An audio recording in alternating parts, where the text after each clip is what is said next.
You're listening to the LA Football Podcast.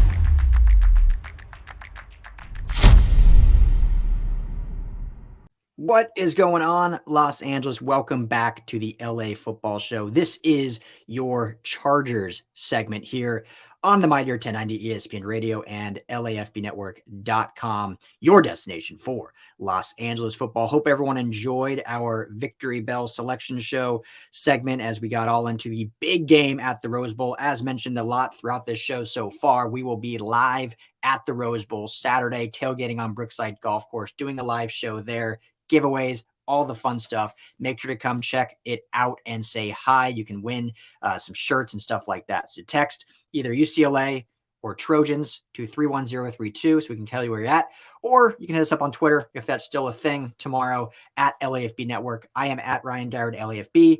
The gentleman to my right, the better looking man, is at LAFB Jams. So Jamal Madney with me as always. Time to talk some bolts as our Chargers look to get to 6-4 after a tough loss to the Niners. We talked all about it on our last show, so we don't need to reminisce on the loss. But looking forward, they welcome in a home game, primetime home game under the lights of SoFi, a very, very good Chiefs team, divisional game, very important game if the Chargers still want a chance at the division. We've said many times, Jamal, even if they lost these two games, Niners and Chiefs, I don't think that necessarily hurts their chances of making the playoffs, but it will definitely hurt their chances on that division crown as the Chiefs will just keep getting farther and farther away. So initial thoughts of this huge games, Pat Mahomes, Justin Herbert, Andy Reid, Brandon Staley. What are you thinking going into this one? Yeah, Ryan, it should be a really fun one. Again, I think all conversations with the Chargers the last couple of weeks and really the last couple of months begins with health. And so the question of who's going to suit up and play, in particular, where is the state of Keenan Allen? He's been limited in practice the last couple of days. It doesn't seem like he's making enough progress. And so I'm concerned about his inability to get on the field this week, which would leave Justin Herbert, again, with the likes of Palmer and Carter and Everett, to really have to share and pepper the ball around, which I think, again, creates a scenario of the Chargers having to play more check down underneath type of ball. But what I really liked in what I saw last week against the Niners is Herbert did a lot of that, but then found a way to push the ball down the field strategically. And he picked his spots, he picked his bullets, and did so really well. And a couple of those balls to Carter in particular and Josh Palmer were really laser beams down the sidelines, from one hash mark to another. So I'm excited about Herbert's evolution in dealing with this new receiving core. I think hopefully this could even be a game where Austin Ekeler, can he break out? And he's been getting those 14 to 17 carries a game, but really been limited in that 3 to 3.5 yards per carry element. And so can he break out and push through?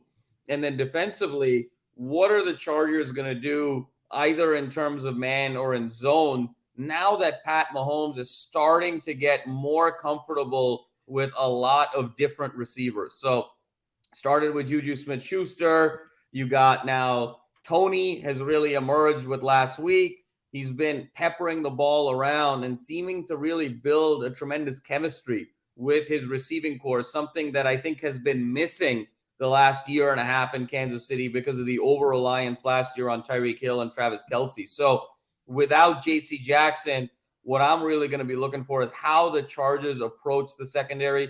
They played a lot of man against the Chiefs in their opening game, but they were a much healthier team, and the Chiefs really still were searching for that wide receiver identity and pecking order. Now that that's been established more so on one side, and the Chiefs and the Chargers are a little bit more banged up on the other side, how does the zone concepts really come into play here? And what are the things that the Chargers are looking to take away from Pat Mahomes and company? So fascinated to see how Herbert manages the game and then how that secondary kind of manages the game in terms of the two key points of departure for who's going to ultimately come out on top.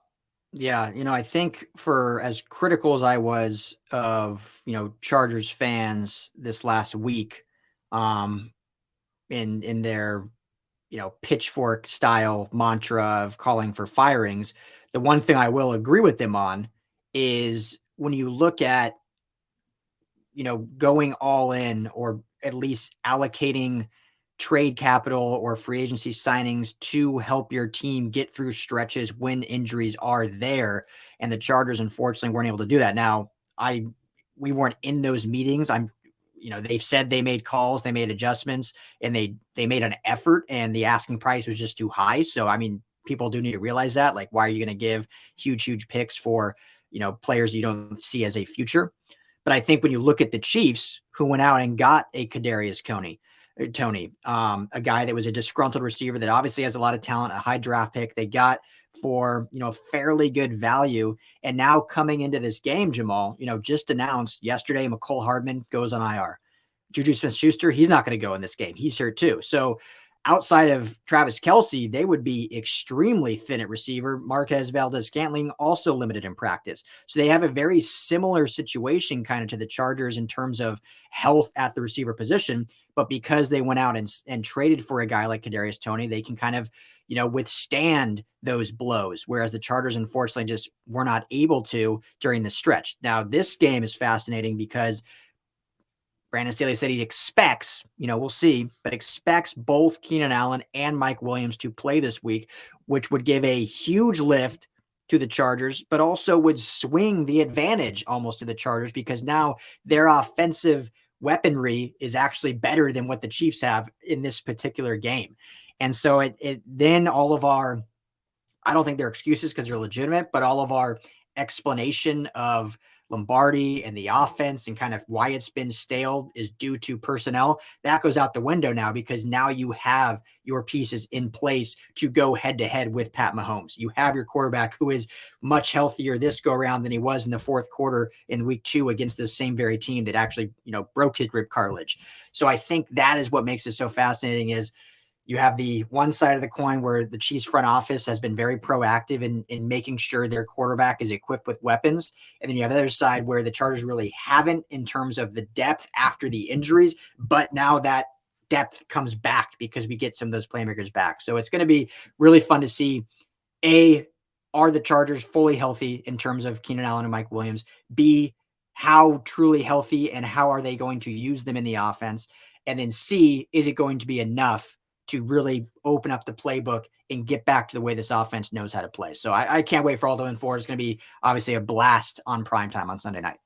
No doubt, Ryan. And this is now 2 weeks in a row that the Chargers are going to be on primetime. And I think this is a game that allows the Chargers to potentially reset their season.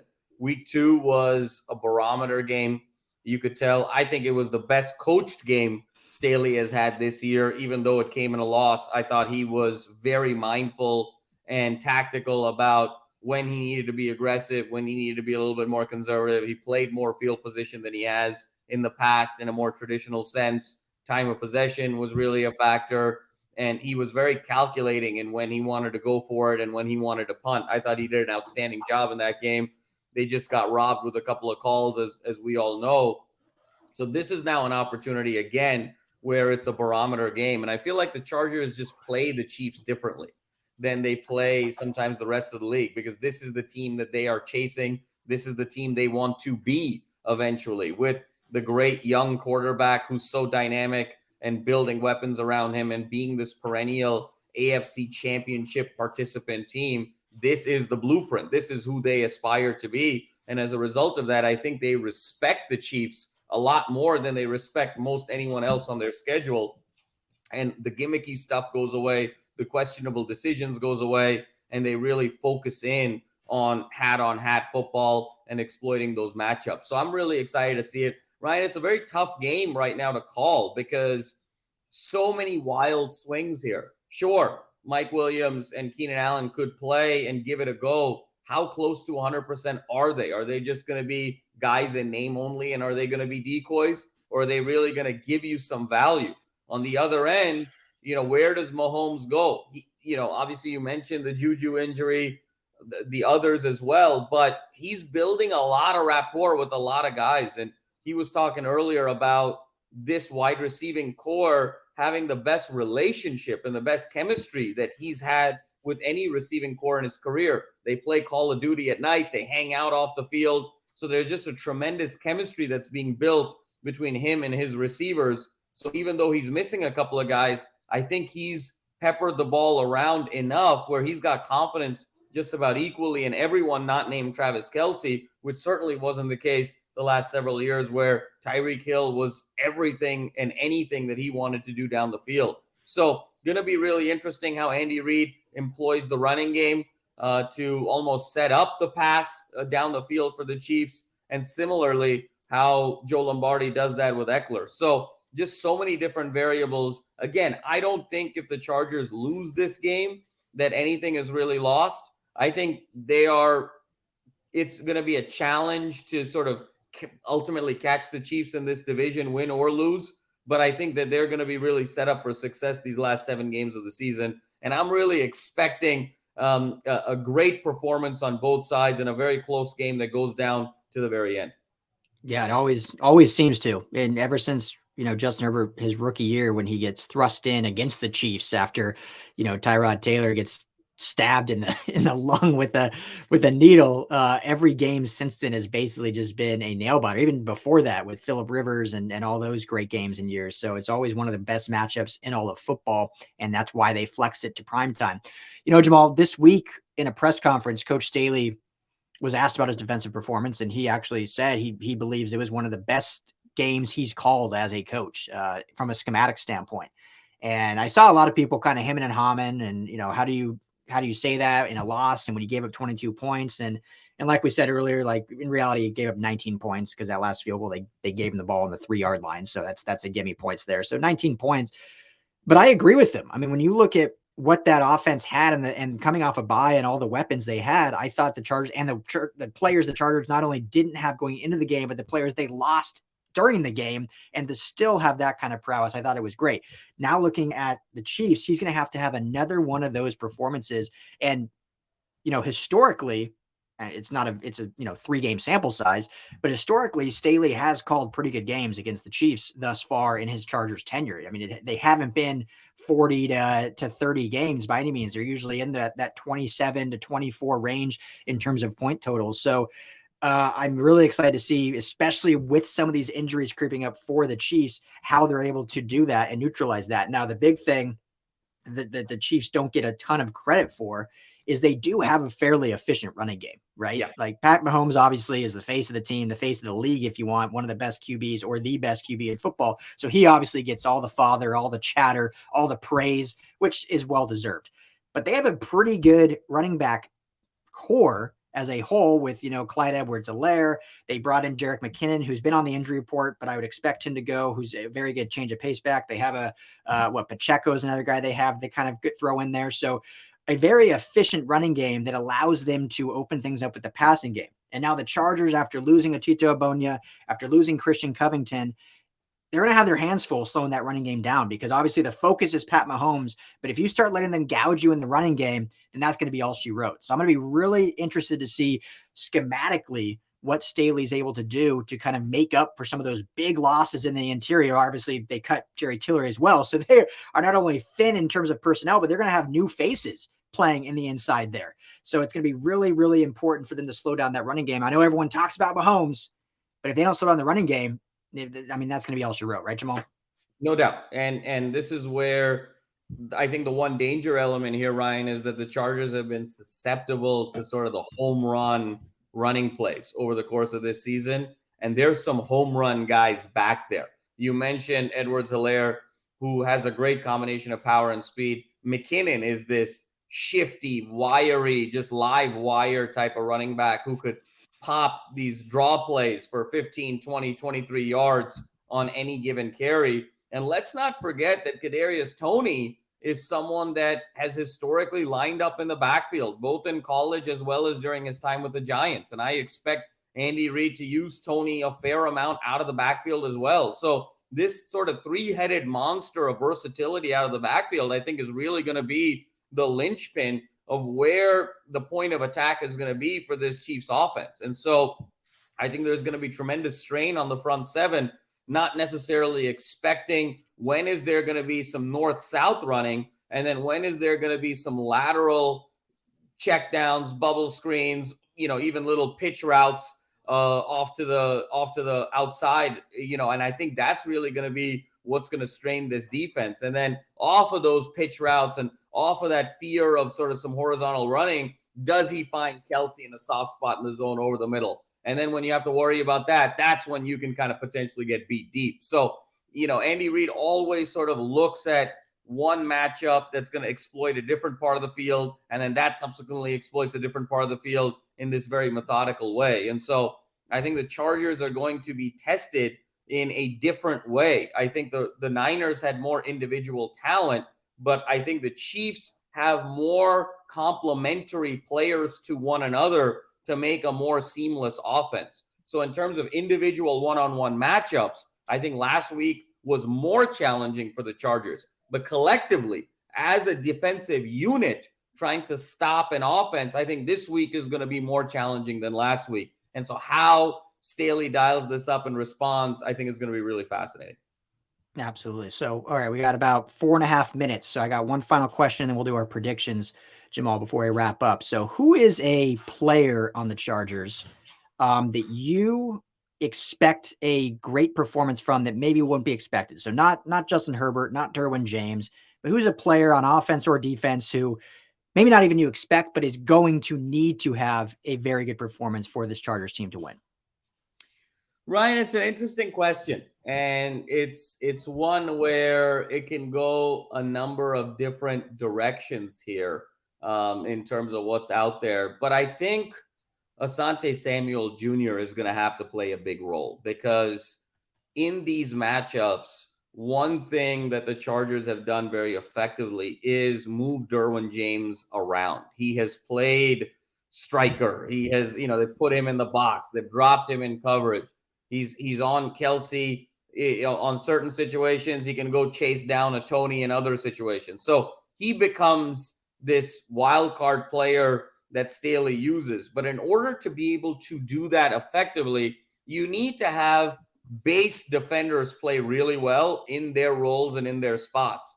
And anytime you're talking about Pat Mahomes, and anytime you're talking about plays breaking down and his improvisational abilities coming into the fold, especially without a J.C. Jackson, Asante Samuel Jr. is going to have to be really solid in terms of his pass coverage abilities, even when plays break down, and that will enable Derwin James to be more versatile in other situations and needing to sort of come up and deal with some of these more versatile, twitchy running backs. So Asante Samuel Jr., to me, if he has a strong game, I think it's going to limit some of the things that Kansas City can do. And now you can start forcing them in terms of smaller spaces, longer down in distance, and potentially getting more stops on the field. If Asante Samuel Jr. is shaky and sort of is getting lost in pass coverage, Pandora's box could really open up. So I've got my eye on him in particular.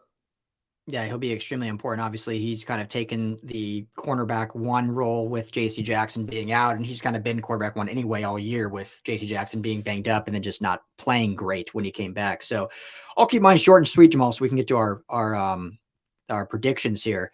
And I'm going to stick with defense too. And this might not be a lesser known guy because of how he's played this year, but I'm going to go with Drue Tranquill. I think Tranquill has really became a staple in this defense. We saw the talent level early in his career, but just injuries kind of reared up, and he's played great so far. He's been, in blitz packages. He's been a lot of fun getting to the quarterback. He's been great in run stops.